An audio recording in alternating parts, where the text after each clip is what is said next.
Listen, uncovering a bicycle like that, there are a lot of unforeseen challenges. It's a big, heavy piece of cloth.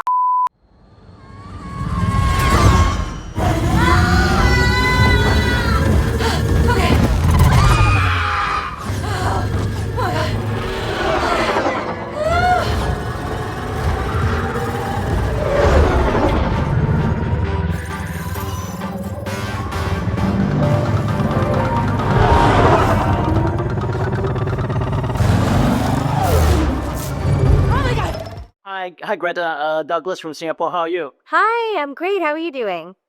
Okay, you're in the Tron ARES, and it's not a Tron movie unless there's a light cycle sequence. Yeah.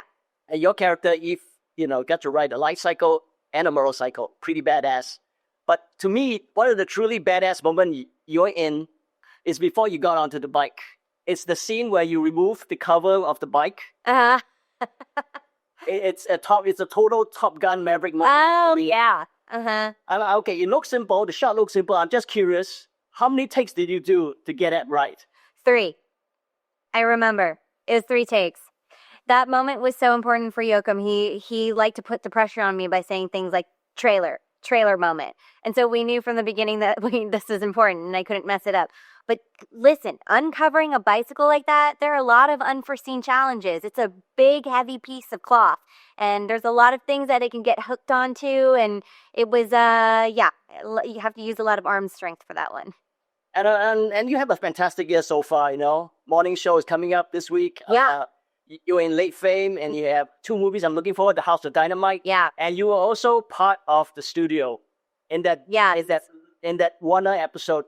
So this is tying into Tron. So which is easier, doing a Warner or running away from giant machines and riding on light cycles and don't exist? Okay, nothing's harder than running away from a recognizer. Full stop. We were doing that on location for real. I think when they presented the idea of actually doing so many of these stunts for real, it seemed surprising because I thought, oh my gosh, come on, we have special effects, we have all of these resources, we're really doing it for real. But I think when you see the movie, it shines through that it's like a very real experience. Like we really wanted the audience to feel like they were watching an experience that like they were a part of, that they were also on this ride with us.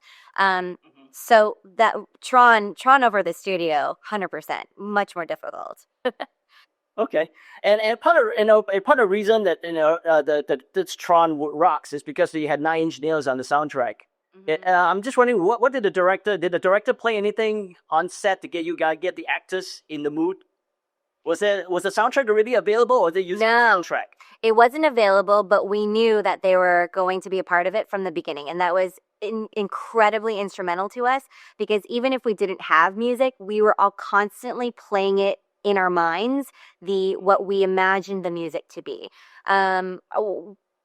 Myself, not only myself, we were all such huge fans of Trent and Atticus as film scorers because they have scored some of, I think, the best movies to date in terms of how music can impact the cinematic experience. They had just finished Challengers while we were shooting, and that score was excellent. So it was very energizing for us to think about what the 9 Inch Nails soundtrack was going to be playing underneath the sequences that we were shooting. Do you have a practice of listening to songs before you do a scene? Yeah, sometimes. It depends on a thing. Music can be incredibly instrumental. I will say, though, my brilliant co-star Jodie Turner-Smith was the one who would walk in, is a little method of her, with her boombox rocking out to whatever music could get her amped up and make her feel like this badass villain. So we could hear Jodie coming before we saw her, which was incredible. Tron is about AI and all that stuff, but it's also about getting off the grid. And I'm not doing a spoiler, but there's a scene that involves a postcard. Mm-hmm. So I'm just wondering, what's the most analog thing that you still do these days? Oh, I feel like I'm so analog. I'm like embarrassingly analog. I'm not on social media. I still write letters. I'm thinking about buying a landline. I mean, I'm pretty, yeah. Like, I'm not a boomer, but I certainly act like one.